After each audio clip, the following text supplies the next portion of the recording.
Okay guys, I'm going to give you all 8 weeks of your warm-up series for our speed and agility sessions. We're going to break these into weeks 1 and 3, weeks 2 and 4, weeks 5 and 7, and then weeks 6 and 8. And I'll make sure that you guys have all this on paper as well as we go through. So the first week and the third week, right? You've got your 3 movements, your single leg, your prone, and your supine activity, okay? The first one, the single leg, is your single leg toss and catch, right? So they're on one foot, they're facing each other in a nice straight line at the back of one side of the square or the space that you've got. So they're all lined up side by side, tossing and catching the soccer ball with their partner on one foot. Remember, it's 20 seconds per activity with a quick 10-second transition. Down they go to push-up position. Again, they're facing their partner like we did in our clinic last weekend. Hand slap, partner slaps, low fives. Trying to keep the hips from rocking and rolling too much and make sure there's no high arching hips. Last one is just a regular bridge, right? So they'll flip over, hips are up, can't really see me there, side to side, right? So they're still facing each other, but we're going to go hips up nice and high off the ground, toes off the ground as well. So it's a good, nice hip bridge. Second series, because you're doing 2 rounds, that other foot is what's catching and tossing, okay? Real simple. Should take you no more than 2 to 3 minutes tops. You should explain all of the movements very quickly before you begin the first set. That's weeks 1 and 3. Now weeks 2 and 4, we go right to left or frontal plane. So now, they're going to be in that same position they started in on week 1, but they're on one foot and they're going to toss across to each other. So toss, and when the other person has it, they'll switch feet. Toss and catch. Toss and catch. Toss and catch. So they're in the same positions. The second round on that single leg, they'll just face the other direction. Toss and catch. Toss and catch. And they're just switching their feet and keeping the balance as they toss.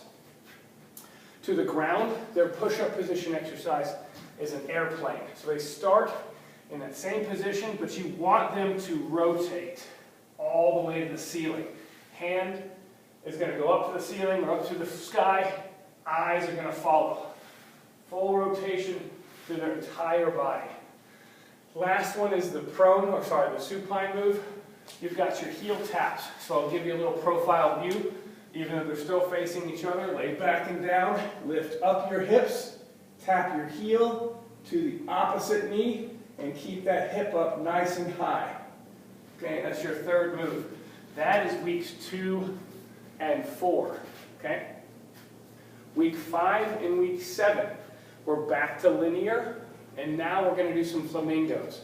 So we're not tossing anymore, we're reaching and extending and handing the ball to each other.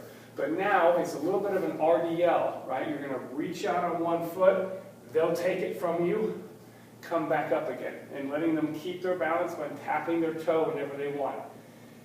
Partner's going to bring it back to them, so they got to reach out and take it from their partner. Switch your leg on the second round. Down to the ground for your push-up position, your prone position. Now you've got a prone toe touch. I want you to think down dog from yoga, right? So they're facing each other still. Push-up position. They're going to shift their hips up, take a hand and try to touch the shin, bring their hips back down again, take the other hand, take the other shin. So there's a lot of shoulder stability, core strength for them. Let their hips rise up and fall as they work. And try not to let them rush. Last move in this series, flip back over for your bridge. We call these Rockettes.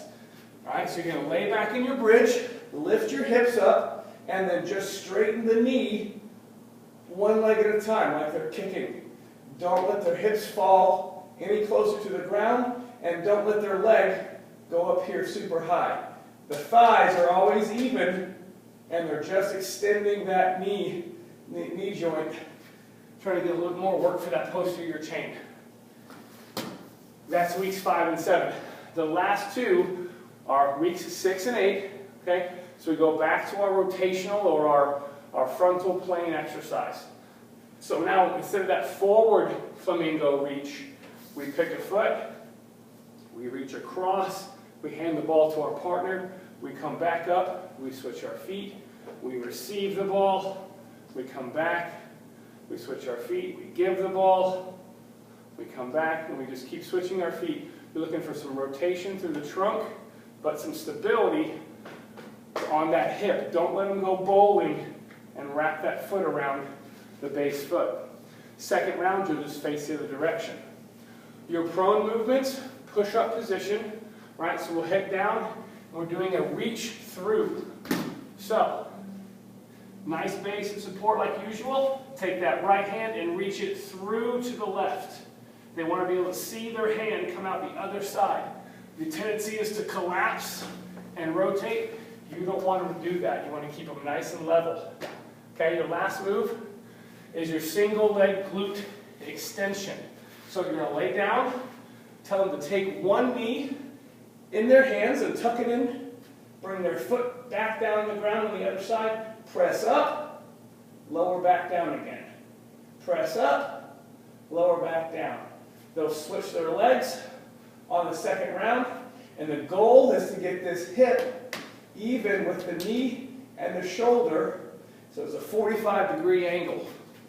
Okay? That is week 6 and 8. So you have really only 4 series to kind of get in your brain, okay? Because you're repeating them every other week. All right? So 20 seconds on, 10 seconds off, 3 movements, 2 rounds. Should take about 2 or 3 minutes tops with your explanation. Okay? I'll make sure you get this all on paper as well so you can see it on paper and give yourself some names for each exercise. Thanks, guys.